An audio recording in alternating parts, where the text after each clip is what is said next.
తమ దేశానికి వచ్చే పర్యాటకుల విషయంలో ఇటలీ ప్రభుత్వం కీలక నిర్ణయం తీసుకుంది. నిబంధనలు ఉల్లంఘించిన పర్యాటకులకు భారీ మొత్తంలో జరిమానాలు విధించేందుకు సిద్ధమైంది. ప్రస్తుతం ప్రపంచంలో అత్యధిక పర్యాటకులు వెళ్లే దేశం ఇటలీ.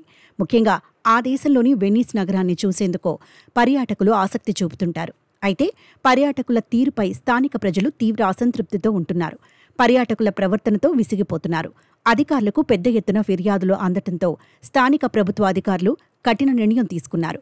పర్యాటకులు నిబంధనలు ఉల్లంఘిస్తే దాదాపు 36,000 వరకు జరిమానా విధిస్తామని పేర్కొన్నారు.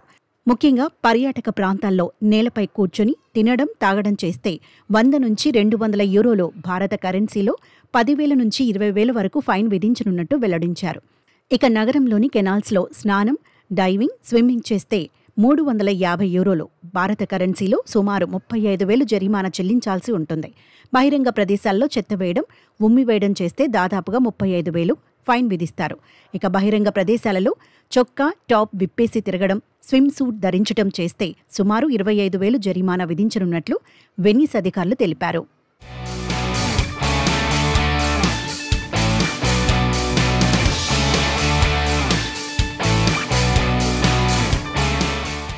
వెనీస్కు వచ్చే పర్యాటకులు నగరాన్ని పరిశుభ్రంగా ఉంచుతూ స్థానికులను ఇబ్బంది పెట్టకుండా ప్రవర్తించాలని పర్యాటకులకు ఇటలీ ప్రభుత్వం స్పష్టం చేసింది.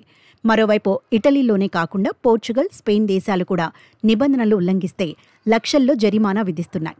పోర్చుగల్లోని అల్బుఫీరా నగరంలో బీచ్లో కాకుండా బయట స్విమ్ సూట్లో కనిపిస్తే 1.5 లక్షలకు పైగా జరిమానా విధిస్తోంది. స్పెయిన్లోని బలియరెక్ ఐలాండ్స్లో బహిరంగ ప్రాంతాల్లో మద్యం సేవిస్తే పర్యాటకులకు 3 లక్షలకు పైగా జరిమానా విధిస్తున్నారు. మరోవైపు గోవా పర్యాటక ప్రాంతాల్లో ఇష్టారీతిన వ్యవహరిస్తే కఠిన చర్యలుంటాయని అక్కడి ప్రభుత్వం హెచ్చరించింది. పర్యాటక ప్రాంతాల్లో గొడవలు, అసభ్య చేష్టలు చేస్తే 1 లక్షకు పైగా జరిమానా విధిస్తామని గోవా ప్రభుత్వం ప్రకటించింది.